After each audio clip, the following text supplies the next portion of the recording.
भागीपुर नामक एक गांव में हीरा अपनी बीवी चमेली व बेटे कालू के साथ रहता था। हीरा एक किसान था।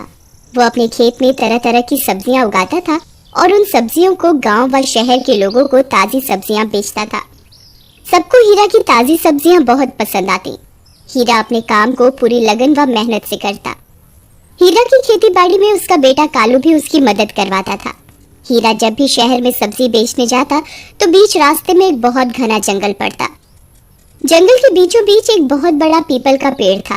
उस पेड़ पर चुड़ैल रहती थी। चुड़ैल दिखने में बहुत मोटी होती है। चुड़ैल को हर समय भूखी लगी रहती।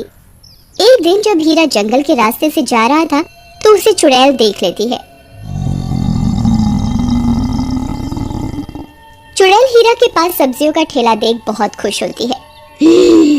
अरे वाह, क्या बात है, इतना सारा खाना, चलो कुछ जाकर ठेले से खाया जाए। चुड़ैल ठेले से चुपचाप 5-6 ताजी ताजी सब्जियां उठा लेती है और पेड़ पर बैठकर खाने लगती है।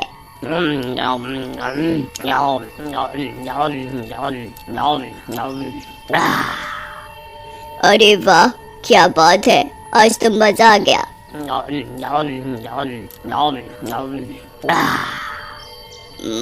मैंने आज पेट भरकर खाना खाया। अब मैं अच्छे से आराम की नींद सो पाऊंगी। कुछ ही देर बाद जब हीरा अपने गांव पहुंच जाता है तभी एक आदमी हीरा से सब्जी लेने के लिए रुकता है। अरे भैया, बैंगन कैसे दिए? भैया 40 रुपए के किलो ले लो भैया, ताजे बैंगन है। अरे ये क्या हुआ, जब मैं शहर से निकला था तब मेरे पास बहुत सारी सब्जियां थी, ये कम कैसे हो गई गांव तक आते आते।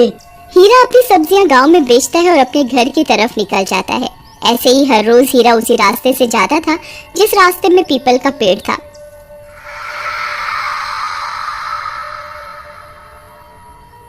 और उस पेड़ से चुड़ैल उसकी सब्जियां चुरा लेती।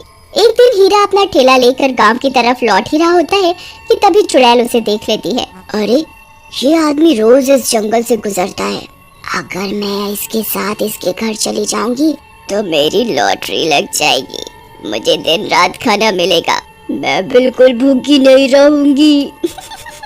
ये सोच चुड़ैल हीरा के रखे ठेले में एक टमाटर में तब्दील हो जाती है। हीरा अपना ठेला लेकर अपने घर पहुंच जाता है। हीरा इस बात से बिल्कुल अनजान होता है कि उसके ठेले में रखी हुई सब्जियों में चुड़ैल एक टमाटर का भेस बदल कर आ गई है। चुड़ैल हीरा का घर देख बहुत खुश होती है। हीरा के घर से बिल्कुल सामने उसका खेत होता है जिसमें हीरा ने तरह तरह की सब्जियां उगाई होती हैं। अरे क्या बात है, मेरी तो चांदी ही चांदी हो गई, यहाँ तो सब्जियों के खेत है, मैं तो अब जो चाहा वो पेट भर कर खाऊंगी। चुड़ैल हीरा के घर जाकर टमाटर का भेस बदल कर चुड़ैल का ही रूप ले लेती है। अरे, अब मुझे कहीं छुप जाना चाहिए, अगर मुझे किसी ने देख लिया तो दिक्कत हो जाएगी। चुड़ैल हीरा के घर में छिपने की जगह ढूंढ ही रही होती है कि इतने में हीरा का बेटा कालू चुड़ैल को नजर आ जाता है। अरे, ये एक अच्छी तरकीब है, मैं हीरा के बेटे के अंदर ही घुस जाती हूँ और फिर मजे से सब्जियां खाऊंगी। चुड़ैल कालू के शरीर के अंदर घुस जाती है।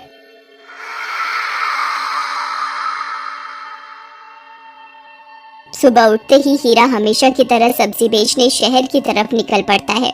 इतने में कालू नींद से जाग जाता है।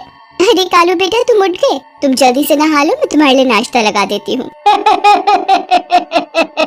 आज तो बहुत मजा आएगा, खूब खाने को मिलेगा। कालू नहाकर बाहर आता है। कालू की माँ चमेली उसके लिए नाश्ता लगा देती है। देखते ही देखते कालू घर में बना सारा खाना खत्म कर देता है।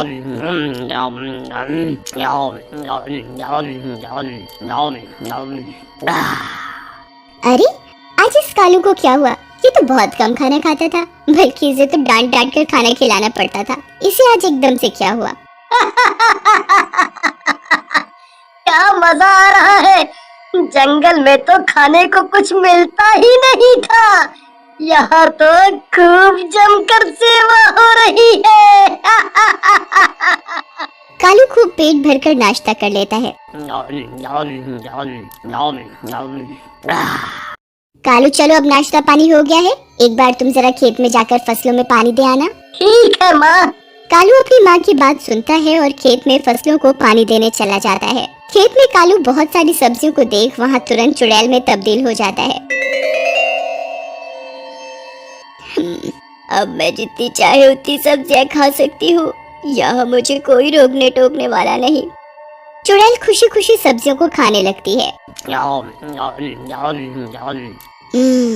अब बहुत सारी सब्जियां खा ली है मैंने, साथ ही बहुत देर हो गई है। अगर चमेली खेत में आ गई और मुझे देख लिया तो बड़ी दिक्कत हो जाएगी, मेरा पर्दाफाश हो जाएगा। मुझे अब जल्दी फसलों में पानी दे देना चाहिए। चुड़ैल तुरंत कालू के रूप में बदलकर फसलों में पानी देने लगती है। कालू फसलों में पानी देकर अपने घर की तरफ चला जाता है। माँ, मैं फसलों में पानी दे आया।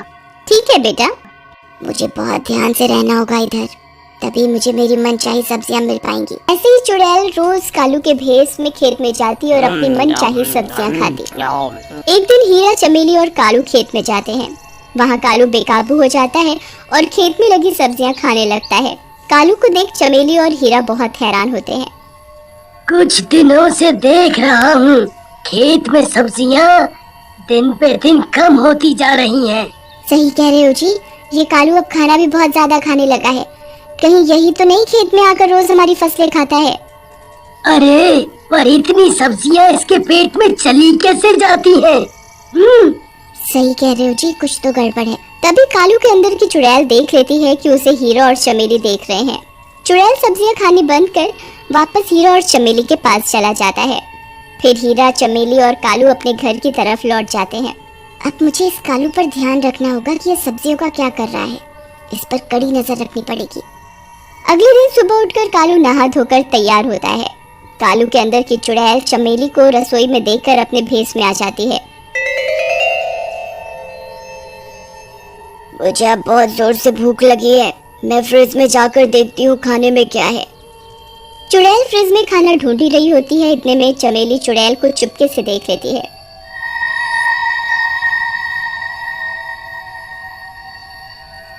चुड़ैल तभी कालू के अंदर घुस जाती है। चमेली चुड़ैल को देख बहुत हैरान हो जाती है। शाम को हीरा शहर से सब्जी बेचकर घर आता है, तभी चमेली उसे सारी बात बता देती है।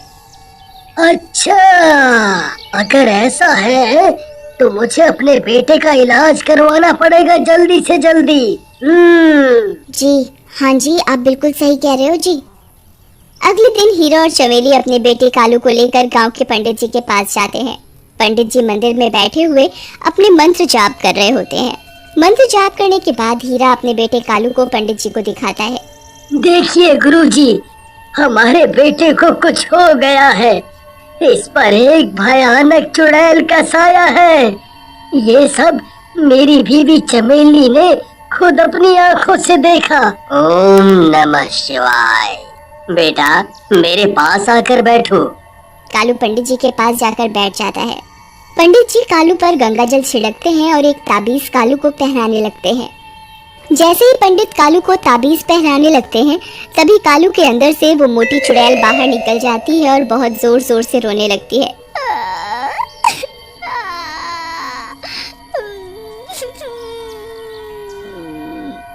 मुझे मत मारो, मुझे मत मारो, मैं बहुत भूखी हूँ। तू इस बच्चे में क्या करने आई है? इसको जीने क्यों नहीं दे रही?